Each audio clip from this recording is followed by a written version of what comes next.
Ini apa nih? Oh, baru direkam. Oke. Depresi itu adalah gangguan psikologis. Kita nggak bisa langsung mendefinisikan, menjudge diri kita depresi itu satu.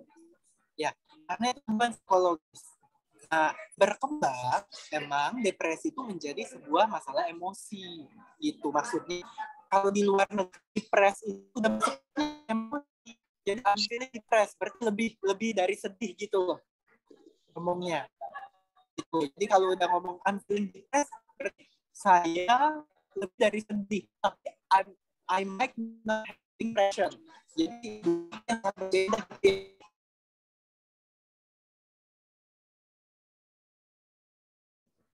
Halo, Kak Sugi, maaf tadi kayaknya putus-putus deh.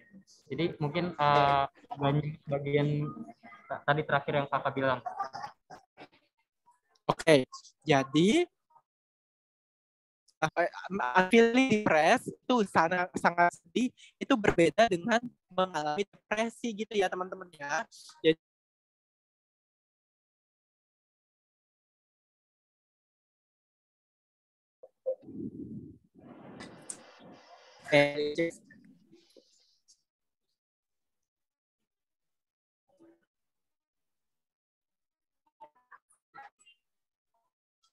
Halo, halo Kak. Iya, Kak, kayaknya emang koneksi lagi nggak stabil banget ya. eh, Eh, ya, kembali. foto-foto tadi sempat ke disconnect kayaknya Kak Shibli. Iya betul.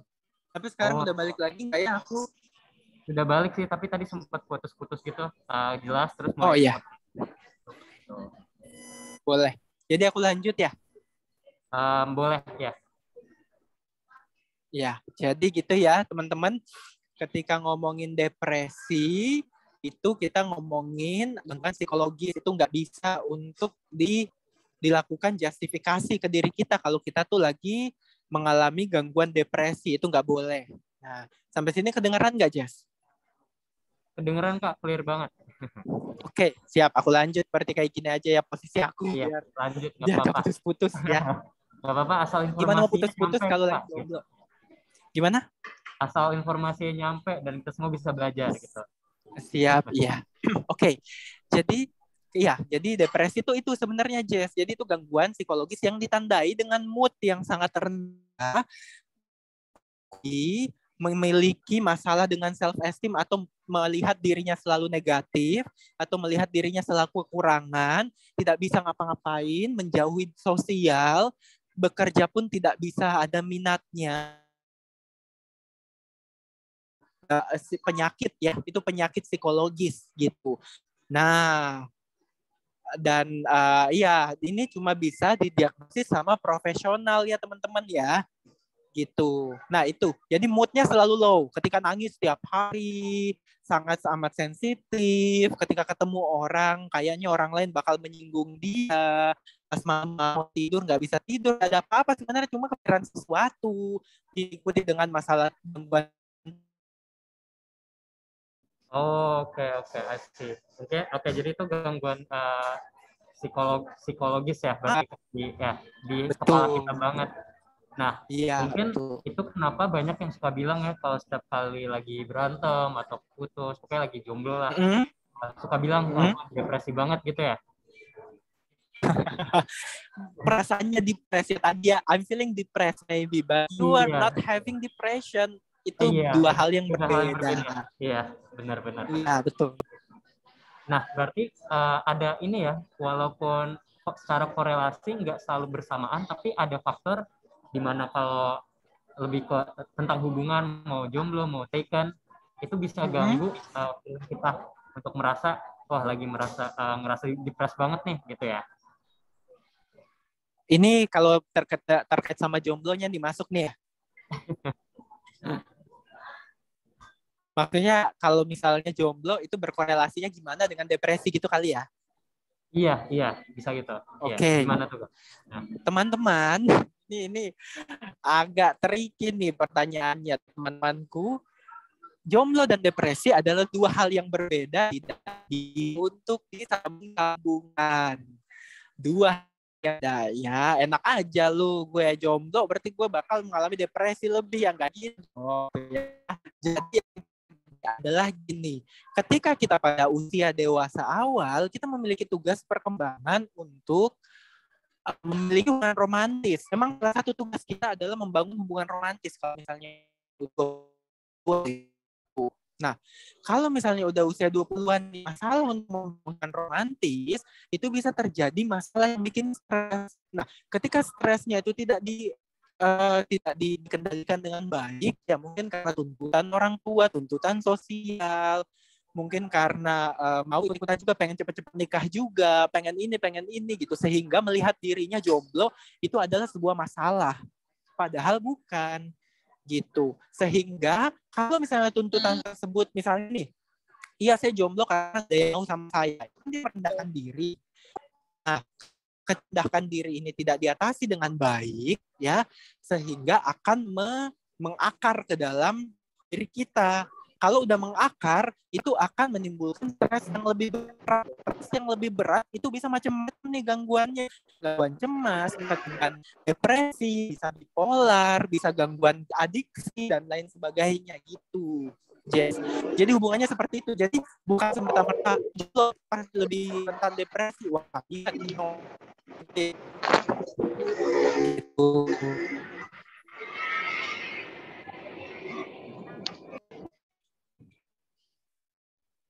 Oke, berarti ya walaupun jomblo ada faktor-faktor untuk mengganggu pola pikir kita ya, jadi bisa membawa ke pikiran kita mikir jadi sedih banget nih, jadi cemas karena ada ekspektasi gitu-gitu ya Kak. Nah, betul. Jadi salah satu yang menarik di sini adalah ekspektasi kita dan stigma terhadap jomblo. Jombloan, jombowati, stigmanya besar. Apalagi itu misalnya di peradaban keluarga aku. Misalnya keluarga aku tuh dari peradaban yang munculnya Islami. Gitu ya. Jadi munculnya Islami, kalau udah usia 20, 21, 23, 25, udah tanyain tuh. Apalagi yang cewek-cewek nih, sama keluarga. Nikah itu apa? Nikah itu kewajiban gitu. Nikah itu harus gitu. Wah, udah 25 kok nggak nikah gitu. Itu kan yang bikin stres sebenarnya itunya, bukan nggak nikahnya. Laki-laki kalau misalnya nggak nikah usia 35 ada stigmanya juga. Kalau di Iya, bener banget. Mungkin, iya, kalau di perkotaan mungkin di urban gitu ya, perempuan laki-laki mungkin kalau udah atas 30 itu udah kena tuh. Kalau kok nggak punya pacar, kok nggak punya pasangan. Nah, hal-hal seperti itu yang membuat orang-orang yang jomblo ini sebenarnya jadi bukan depresi ya, jadi stres lah. Stres itu kalau nggak ditangani bisa berakibat depresi gitu. Prosesnya tidak yang depresi enggak gitu. Jadi prosesnya emang perlahan gitu. Tapi jadi kalau misalnya stres ini sering terjadi, mungkin kayak konstan ya Kak, memungkinkan nggak kayak makin kelama mental health kita turun, dan mungkin siapa tahu benar-benar bisa ke diagnosis memang kita bisa punya depresi ini gitu. Kayaknya aku udah balik lagi nih. Oke, gak apa-apa. Gimana pertanyaannya tadi, Jess? Jadi kan tadi kan itu tuh emang kalau misalnya ekspektasi nikah cepet atau gimana ya bagi yang para jomblo, kan itu bisa membuat kita stres banget ya. Tapi bukan berarti depresi ya kan ya? Oh, iya bukan. Ya, Biasanya, iya. Kamu mau nanya dulu ya, oke. Jadi kalau misalnya itu sering terjadi lebih konstan ya, feeling stress ini yang diingetin orang tua mulu atau apa mungkin dari lingkungan, memungkinkan nggak kalau itu membawa kita ke jalur depresi nanti?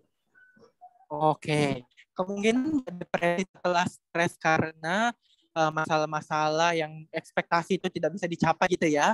Kalau kita ngomongin kemungkinan, emang selalu ada kemungkinannya, Jess ya, teman-teman gitu. Selalu ada kemungkinan.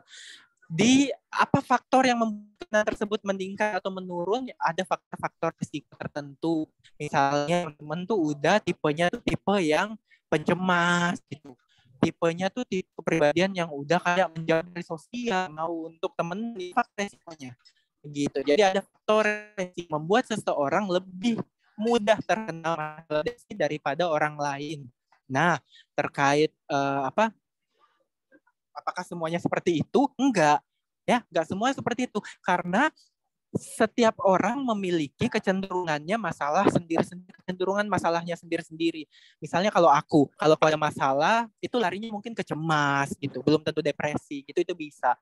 Dan karena apa? Karena tidak menangani stresnya. Kuncinya di situ, teman-teman.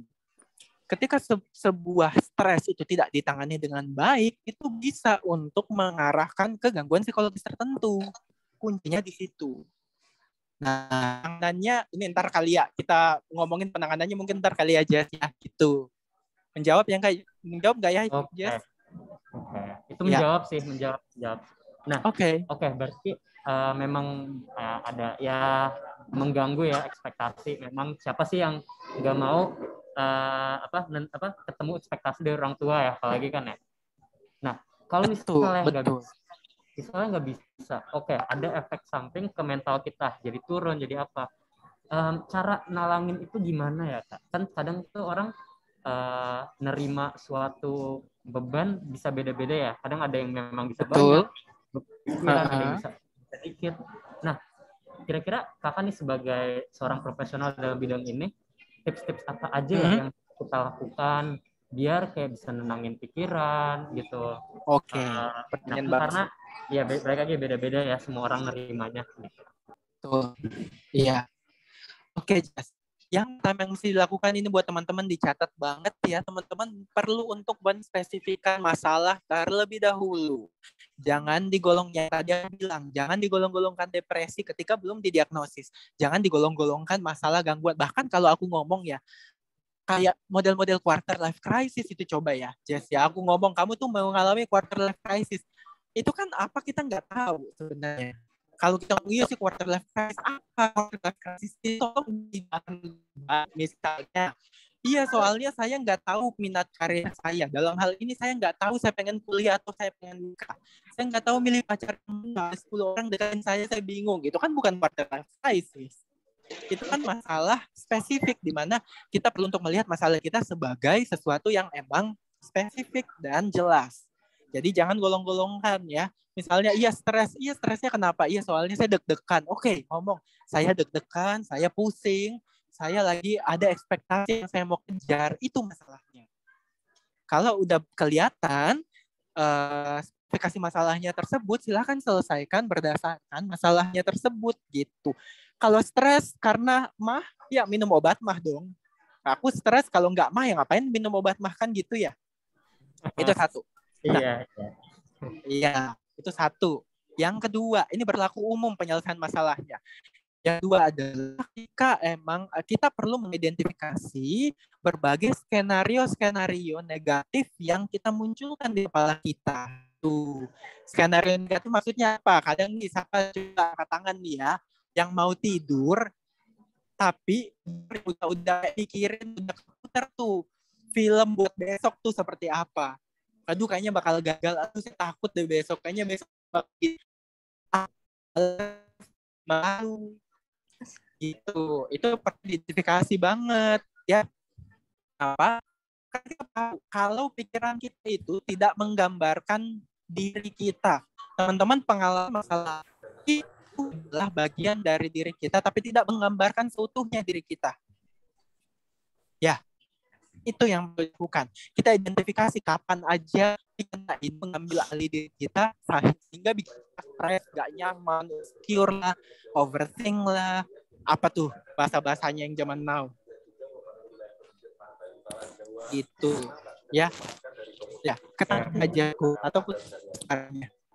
Oke, berarti memang ini ya, emang kalau mau cara ngatasinnya nggak bisa ya, harus ada effort juga ya Kak. Kalau emang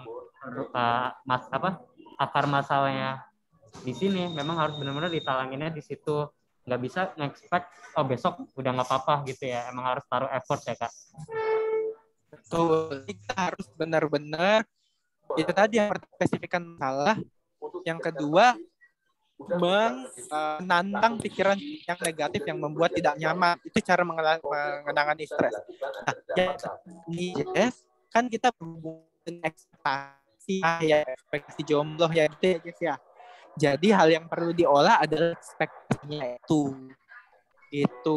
Kayak kita pengen ngejar atau kita pengen lepaskan ekspektasi, itu kita perlu tahu, ya, gitu. Kita perlu tahu melepaskan ekspektasi atau ngejar reaksi. Nah, kemudian yang keempat, itu perlu untuk meningkatkan penerimaan terhadap situasi yang ada. Kita nggak bisa mengontrol situasi yang ada, sehingga kita perlu terima kalau misalnya, oke. Yes, putus-putus ya tadi. Aku udah yang keberapa tadi? Aku ngasih. Iya, keempat. Keempat. Iya, habis harus tahu kapan harus mengelola, harus lepas ekspektasi dan mengelola ekspektasi ya gitu. Nah, good. Itu yang ketiga.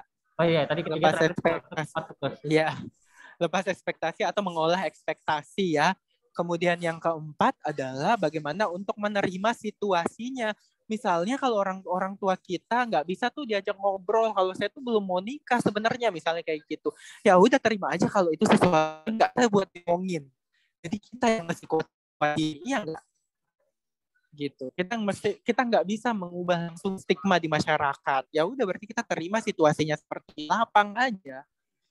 Gitu. Nggak mau menerima nggak apa-apa, berproses aja gitu. Yang penting teman-teman tahu selalu ada jalan keluar dan selalu ada proses yang baik. Gitu. Selalu ada proses untuk apa ya bahasanya kalau di apa? Mungkin bahasanya kalau teman-teman nih lebih tawakal gitu kali ya. Kalau teman-teman semua nih satu value ini kan gitu ya. Gitu. Nah, kalau di psikologi itu namanya acceptance sebenarnya, penerimaan tapi tidak menyerah, tetap melakukan sesuatu. Dengan kebakaran ini apa yang saya harus lakukan biar tetap berhenti itu pertanyaannya. Dengan kondisi saya lagi jomblo nih, semua orang lagi mikir saya tuh harus punya pacar. Apa yang saya lakukan untuk improve diri saya kan gitu. Nah, gitu. Jadi yang perlu dipelajari teman-teman. I see. Itu insight-nya dalam banget ya. Semoga Sobat Jovisa karena aku sendiri itu jujur aku sendiri banyak belajar baru. Tadi mungkin yang bagian nomor 3 sih yang menurut aku tuh paling aku suka ya, paling aku tangkap kapan harus lepas ekspektasi, kapan harus diolah. Karena mungkin banyak kesalahan juga dari aku dan mungkin ada yang bisa relate juga kalau yes, ekspektasi itu bisa ngaruh ke mental kan, pasti. Dan mungkin kadang kita juga kita tuh nggak rela ngelepas ekspektasi itu karena mungkin ada dampak lainnya ya Kak. Mungkin kalau misalnya kita lepas ekspektasi nanti nggak enakan mungkin ya kayak orang tua atau apa. Nah itu mungkin memang harus benar-benar dipelajari ya. Nggak apa-apa ngelepas ekspektasi gitu ya Kak. Nah jadi sungguh ya benar-benar kalau mental tuh main di semua aspek hidup. Mau lagi kita jomblo, mau lagi kita taken, kayaknya lebih banyak kalau ngomongin mental health tuh kalau situasinya lagi pacaran atau nikah ya Kak ya. Karena kalau misalnya berantem sedikit pun bisa ganggu, balik lagi ke stres yang tadi.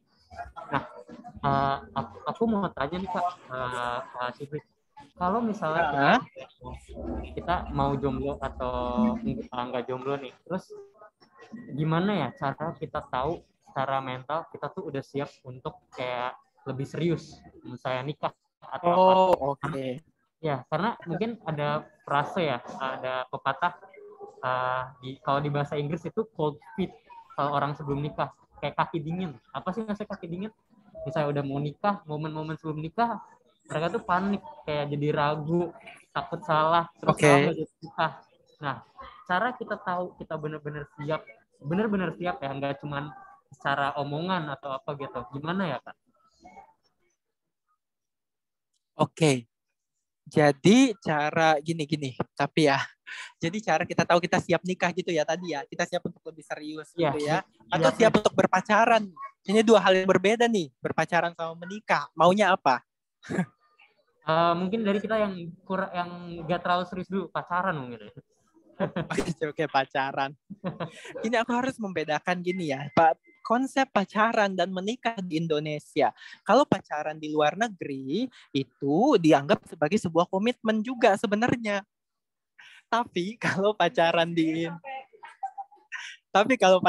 Indonesia, kalau di luar negeri pacarannya itu merupakan sebuah komitmen baru. Tapi kalau misalnya pacaran di Indonesia itu komitmen yang mungkin tidak begitu kuat gitu ya sebenarnya ya.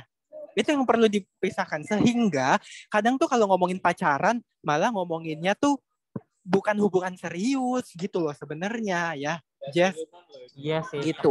Nah, sehingga iya sehingga untuk mempersiapkan keduanya juga berbeda.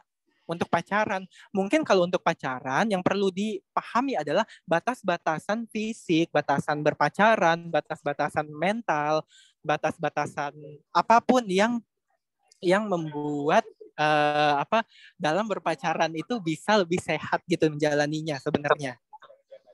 Gitu. Jadi harus tahu batas-batasannya. Itu ketika kita udah tahu batas-batasan emosi kita dan lain sebagainya, kita udah kenal sama diri kita, maka kita siap untuk memiliki hubungan dengan orang lain. Karena self-awareness itu lebih dulu setelah relationship awareness ya. Pak, boleh nanya? Oh, boleh banget. Hai, ini mungkin gak apa-apa. Ya udah. Kita sistemnya kalau misalnya ada yang mau nanya aja. Mungkin Kak, ini siapa? Gitu. Rosida ya? Mungkin kalau mau kenalan dulu sebelum nanya. Gitu. Ini tapi aku kedengeran kan ya tadi. Waalaikumsalam. Jadi aku dari Banjarmasin ya, dari Kalimantan Selatan. Oke. Di circle pertemanan aku tuh Kak, udah banyak banget yang kayak aku itu punya anak, punya suami, atau masih menjalani hubungan yang seperti tunangan. Jadi lingkungan keluarga aku tuh kayak yang menunjuk bahwa pengen cepet juga sih Kak. Dan sekarang keadaan aku masih belum bisa untuk ke jenjang pernikahan itu Kak. Karena mungkin mental aku, teman-teman aku sekarang baru udah menjalani setahun aja udah tahu-taunya minta proses berkas ke pengadilan tinggi agama. Jadi kayak itu yang membuat aku takut gitu Kak, perpisahan. Dan gimana cara supaya menguatkan mental aku gitu, supaya benar-benar aku udah siap nih, aku udah punya, tapi aku belum siap untuk semuanya gitu. Dari segi materi oke, tapi dari segi mental Kak, entah itu pun nanti mempelajari untuk anakku sendiri, entah itu berbakti sama suami, jadi kayak belum siap untuk itu gitu. Mental jalan itu bagaimana supaya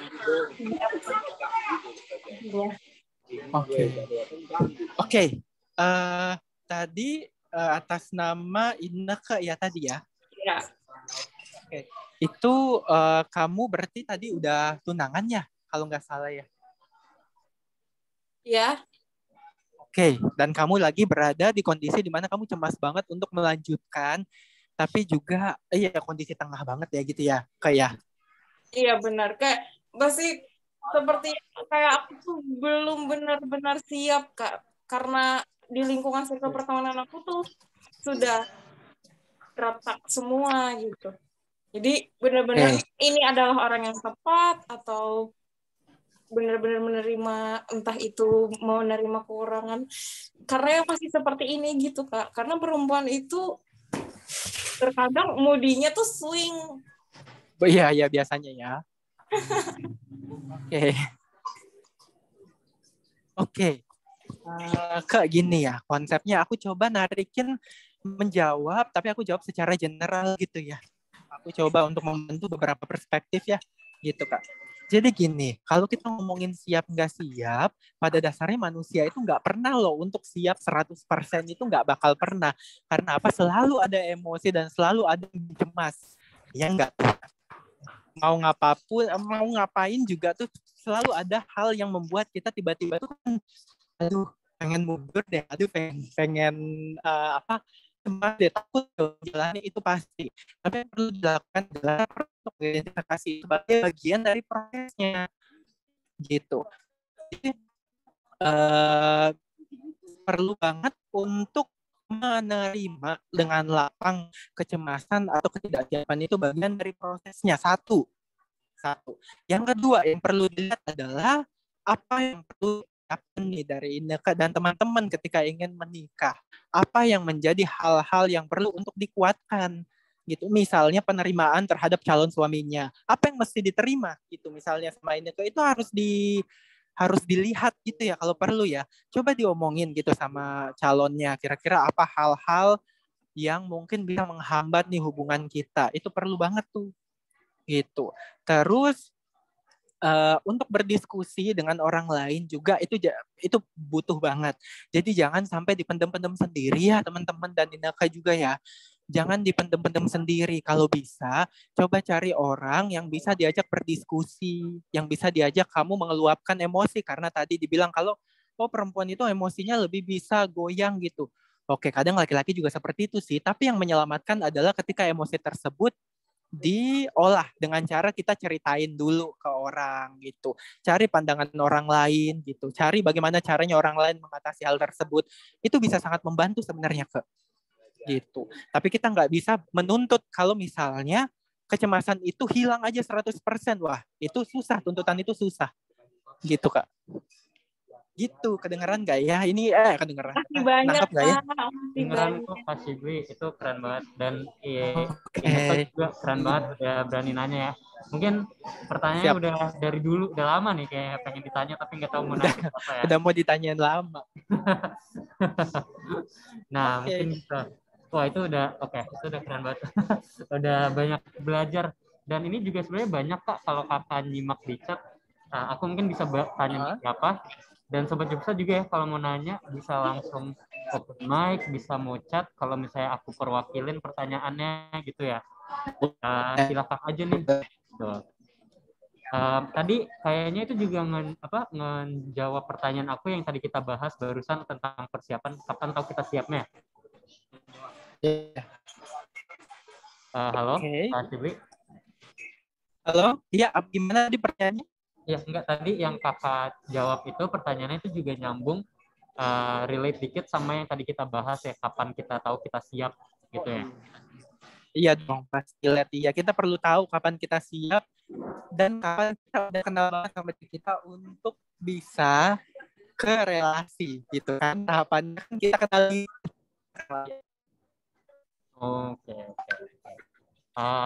Oke, mungkin lagi ada yang mau nanya nih. Oke, boleh? Boleh. Aku ask to unmute aja salah satu ya, Sri Wahyuni mungkin. Ya. Bentar. Sri Wahyuni ngangkat tangan soalnya. Halo Kak Sri Wahyuni. Halo Kak. Iya. Halo. Suaranya masuk ya Kak? Masuk Sri. Iya. Jadi mau tanya Kak, sebenarnya kalau dari hal depresi tentang jomblo, menurut saya udah nyaman gitu loh, meskipun saya nggak punya pacar dan sebagainya. Tapi kebetulan saya anak terakhir dan dari keluarga itu kayak mentarget gitu. Nanti di ulang tahun kamu segini, bulan ini, tahun segini kamu harus menikah. Sementara di lain sisi saya masih belum selesai dengan diri saya. Tapi secara pribadi saya diburu dengan tuntutan orang tua. Di samping itu umur orang tua yang karena kan saya anak terakhir ya Kak. Nah kira-kira tips dari Kakak itu bagaimana ya? Apakah saya harus berdiskusi, bernegosiasi dengan orang tua saya, atau saya yang menyelesaikan diri saya dulu? Jadi saya bilang oke ke orang tua gitu Kak. Semoga bisa dipahami. Terima kasih. Wow, bisa. Terima kasih. Tadi namanya adalah Sri Wahyuni. Makasih Sri Wahyuni pertanyaannya. Ini aku berusaha untuk jawab lagi. Sri Wahyuni itu lagi nggak siap, pengen menyelesaikan isu dirinya, tapi udah kayak ada tuntutan untuk menikah gitu ya. Yang pertama, teman-teman semua, yes, idealnya adalah kita perlu untuk menyelesaikan isu kita dulu, tapi bukan berarti kita nggak bisa menikah, harus isunya selesai dulu semua baru menikah. Wah, nggak seperti itu sebenarnya. Tapi bisa kok berproses sambil menikah, bisa. Ada isu-isu yang bisa diproses gitu ya sebenarnya. Jadi mindsetnya situ ya. Tapi idealnya emang kita perlu berproses sama diri kita dulu. Apa yang perlu diproses? Proses dulu apa yang bikin saya nggak nyaman, apa yang saya sukai, tujuan menikah saya apa gitu ya. Satu. Yang kedua, tapi saya pengen berproses tetap nih Kak sebenarnya. Tapi orang tua malah orang tua tadi udah berusia gitu ya, sehingga itu menjadi pikirannya Sri Wahyuni. Sri Wahyuni, kita nggak bisa mematokkan angka. Angka itu cuma angka, tapi kita perlu untuk mematokkan kesiapan kita dulu. Jadi jangan sampai kamu dikejar sama angka sebenarnya ketika ingin menikah. Misalnya, ya orang tua saya soalnya usianya udah 60, usianya udah 70 gitu. Takutnya kalau misalnya kamu menikah karena usia orang tua kamu 60, 70, terus ada sesuatu yang terjadi, kan misalnya orang tua kamu akhirnya Allah lebih sayang gitu sama orang tua kamu misalnya, kan jadinya alasan untuk menikahnya nggak ada dong gitu jadinya ya gitu. Jadi harus make sure, nggak apa-apa kita ekspektasi orang tua, kita disuruh orang tua untuk menikah, nggak apa-apa, tapi kita harus mengolah lagi, oke, ini tuntutan orang tua, tuntutan dari saya gimana ya, pengen mengikuti atau saya bisa untuk menegosiasi. Nah, jadi Sri Wahyuni boleh banget untuk menegosiasi juga terkait kesiapannya, terkait keinginannya. Apa yang membuat, titik mana yang membuat Sri Wahyuni itu bisa untuk lebih siap. Dan teman-teman semua, titik mana yang bisa membuat teman-teman tuh siap untuk menikah. Dan itu dikasih tahu ke orang tua ketika udah berada di titik itu, atau minta bantuan orang tua untuk mencapai titik tersebut. Nah, ini lebih enak nih jadinya. Jadi tetap melibatkan orang tua, tapi tidak menjadikan alasan utama tuh orang tua gitu. Karena jadi nggak bijaksana ya teman-teman ya. Gitu. Alasannya buat punya anak. Pas nikah nggak punya anak, terus pernikahannya mau dibawa kemana? Gitu loh. Ya, makanya pernikahan itu perlu alasan yang cukup kuat gitu sebenarnya ya. Biasanya alasan spiritual, karena agama, karena ini itu biasanya jauh lebih kuat biasanya gitu. Ya. Ya, menjawab nggak ya Sri Wahyuni? Iya Kak, menjawab. Sebenarnya ini Kak, kalau boleh menambahkan ada waktu tidak ya? Oh ya.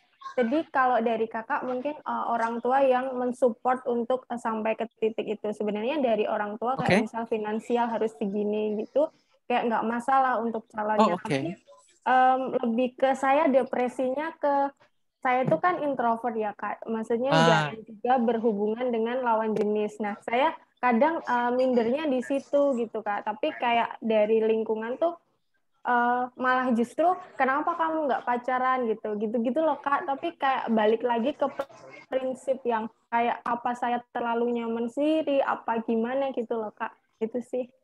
Oh oke. Menurut aku ini masuknya ini, kita Sri Wahyuni dan teman-teman jangan menyalahkan kepribadiannya ya. Maksudnya kepribadian itu introvert, extrovert, dua-duanya bisa bergaul, dua-duanya bisa menyendiri sebenarnya ya. Ini edukasi buat kita ya. Mungkin jadinya ada pikiran-pikiran yang menghambat. Nah, mungkin titiknya Sri Wahyuni adalah mengolah pikiran-pikiran yang menghambat tersebut terlebih dahulu. Mungkin bukan masalah finansial gitu ya, kalau menurut Sri Wahyuni. Tapi oke, saya takut untuk bergaul. Oke, gimana caranya ya saya biar bisa bergaul sama cowok ya? Kan itu tuh, gimana caranya biar saya bisa kenal dulu ya? Gitu. Mungkin nggak ya kalau saya dikenalin dulu sama orang tua, duduk dulu berenam gitu sama orang tuanya dia juga, sama kamu juga, misalnya kayak gitu. Itu kan bisa membantu. Tapi pada dasarnya semua manusia pasti bisa untuk bersosialisasi, tinggal kita untuk mengambil langkahnya sih. Kadang nggak nyaman, iya. Tadi yang aku bilang, terima ketidaknyamanannya sebagai bagian dari prosesnya. Gitu.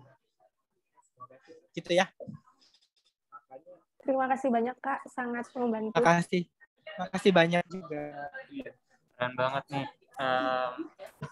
Mungkin aku mau share dikit sebentar. Aku senang banget ya karena komunikasi itu udah jauh banget dari dulu. Pertama kali Jogja Talk jarang yang bertanya, sekarang udah mulai sering bertanya dan senang banget melihatnya. Mungkin karena ada bimbingan dari KCB juga dan profesional lain yang kita udah pernah undang. Nah, KCB kalau boleh lagi, ini ada yang mau nanya lagi ya. Udah ada yang raise-an. Boleh. Ini dari Hafsa. Hafsa kalau sudah berkenan unmute, silakan nanya pertanyaannya. Oke, terima kasih banyak Kak atas waktu yang diberikan. Sebelumnya aku pengen bertanya nih ke Kakak. Jadi kan selama kita fase sendiri, memperbaiki diri sebelum mantap untuk menuju ke pernikahan, untuk membereskan diri sendiri itu sebaiknya dimulai dari apa dulu gitu Kak, biar kan ada ya kalau persiapan sebelum menikah tuh kayak belajar parenting, terus belajar pranikah juga, dan juga selain itu kita juga harus beres nih sama diri kita sendiri secara mental, kan harus kalau misalnya punya energi harus mulai hilang gitulah setidaknya. Nah, menurut kakak tuh bagaimana nih dalam urusan memperbaiki diri sebelum pernikahan gitu? Itu aja, Kak.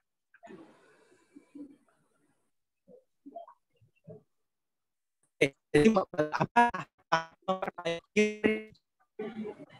dari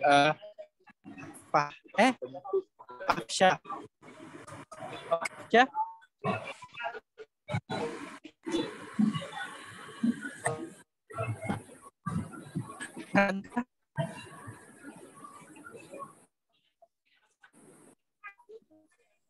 Halo, Kak Shibli. Oke, suaraku kayaknya nggak kedengaran ya. Iya, tadi putus-putus lagi barusan.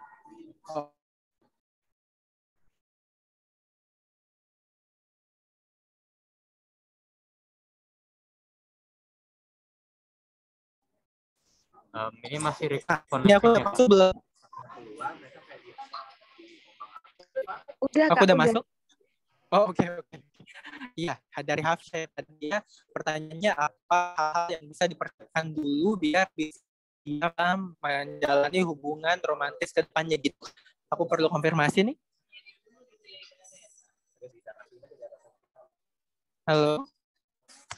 Iya, halo Pak. Iya. Oh iya. Oke, udah kedengeran? Sudah kedengeran. Oke, ya. Jadi pertanyaannya Hafsyah tadi adalah bagaimana apa aja tahapan proses mempersiapkan diri gitu ya sebelum masuk ke hubungan romantis gitu kah, Jess? Iya Kak, maksudnya persiapan diri sebelum kita mantap untuk menuju ke pernikahan gitu. Sebagai kita yang masih muda gitu. Oke. Matang pernikahan itu ingat ya kadang tuh gini nggak sih Hafsyah? Kadang tuh kalau pernikahan gitu yang kita tuh ribet banget ngurusinnya tuh apa? Acara nikahnya gitu ya. Gimana acara nikahnya, gedungnya gitu ya, yang lain-lainnya. Padahal yang perlu dipersiapkan lebih baik adalah betul yang perlu dipersiapkan adalah mental kita dan bagaimana kita siap untuk bertanggung jawab juga terhadap orang lain. Jadi perlu apa? Jadi indikatornya apa aja biar kita bisa bertanggung jawab terhadap orang lain dan bisa untuk menjadi pasangan yang baik. Indikator yang pertama adalah tingkatkan yang namanya self-awareness. Self-awareness. Coba dicari teman-teman semua. Memahami diri sendiri, mengetahui kondisi diri, tahu banget kalau misalnya saya tuh emosional ketika kapan, saya tuh cemas ketika kapan, saya butuhnya sosok yang bisa membantu saya ngapain gitu. Nah, jadi self-awareness-nya dulu ditingkatkan ya yang pertama ya. Terus yang kedua adalah manajemen diri. Manajemen diri adalah bagaimana kita mengelola waktunya, bagaimana kita untuk melepas, mungkin pertemanan itu bukan utama lagi nih kalau udah nikah gitu nggak. Mungkin saya harus fokus ke prioritas utama saya jadinya suami saya. Prioritas utama saya adalah keluarga saya. Prioritas utama saya adalah siapa gitu. Misalnya. Jadi itu perlu untuk mulai dicari gitu ya. Jadi manajemen diri. Kemudian baru untuk mempelajari social awareness dan manajemen sosial gitu. Jadi ada 4 itu ya. Ini manajemen sosial dan social awareness itu hal yang lebih kompleks. Kalau aku jelasin di sini susah banget. Tapi menurut aku self awareness sama manajemen diri merupakan hal yang perlu untuk dikembangkan. Itu baru satu. Aku jawab lagi yang satunya ya. Ini mungkin semoga menjawab buat yang lain juga. Dalam proses untuk menjalin hubungan romantis ada yang namanya komitmen. Nah, komitmen ini perlu untuk dibangun sejak dini dengan calon pasangan. Komitmennya mau seperti apa? Komitmennya pokoknya kita berdua saling prioritasin diri gitu misalnya. Itu perlu ya. Jadi ngomongin komitmen itu adalah hal utama kalau misalnya pengen melanjutkan ke hubungan yang lebih serius. Jadi komitmennya harus diperkuat gitu. Itu paling ya.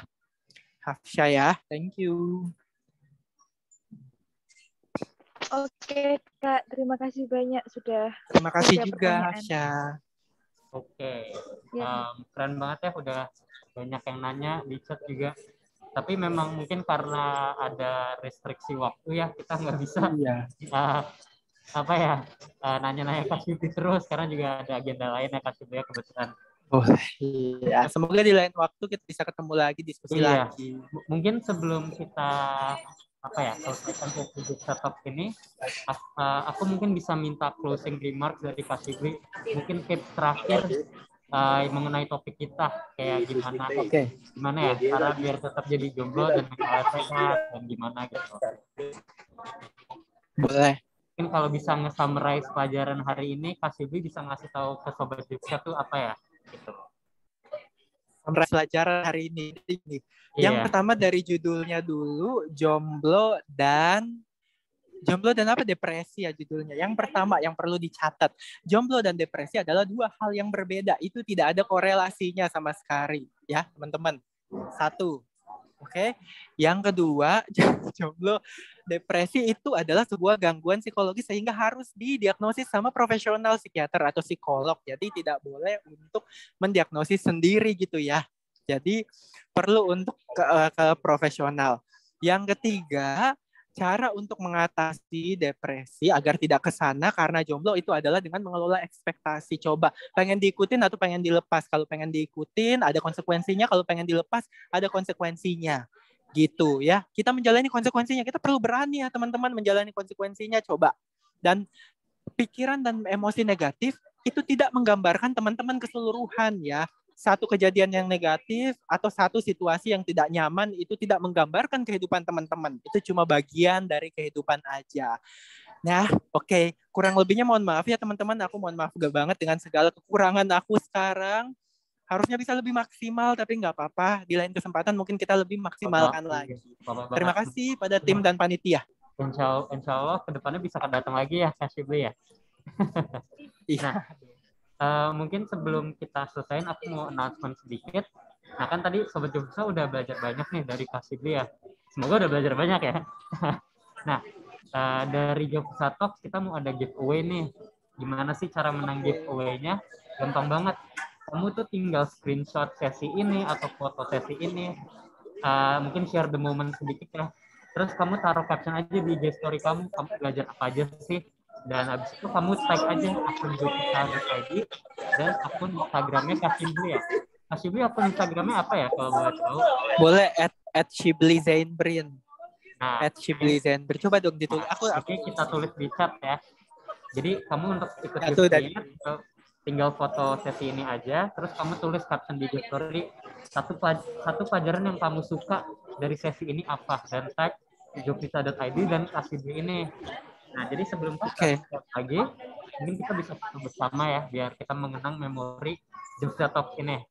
Jadi mungkin bagi yang belum nyalain kamera, bisa nyalain dulu on cam, dan kita bisa foto bersama.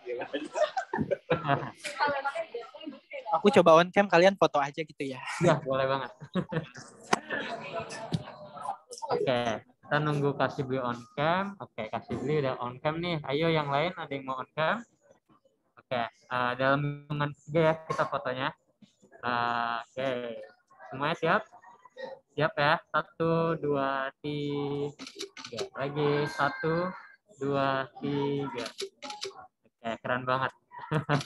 Oke, Kak Shibli, makasih banyak ya sekali lagi. Dan bagi Sobat Jogja yang pertanyaan belum terjawab, jangan khawatir. Insya Allah ke depan bisa undang Kak Shibli lagi. Mungkin dengan amin. Ya. Dan stay tune ya ke YouTube channelnya Jogja, karena nanti Kak Shibli muncul nih ngomongin suatu topik. Terlihat aja nontonnya video ya. Nah, dari aku sendiri juga mohon maaf kalau misalnya ada yang salah dan agak berisik ya, jadi kurang mungkin nggak enak aja didengar ya. Dan dari untuk Kak Shibli, makasih lagi semua. Makasih juga ke semua teman kita udah bisa datang.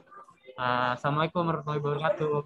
Dadah semuanya. Waalaikumsalam warahmatullahi wabarakatuh. Terima kasih teman-teman semua. Aku izin ya, Liv. Thank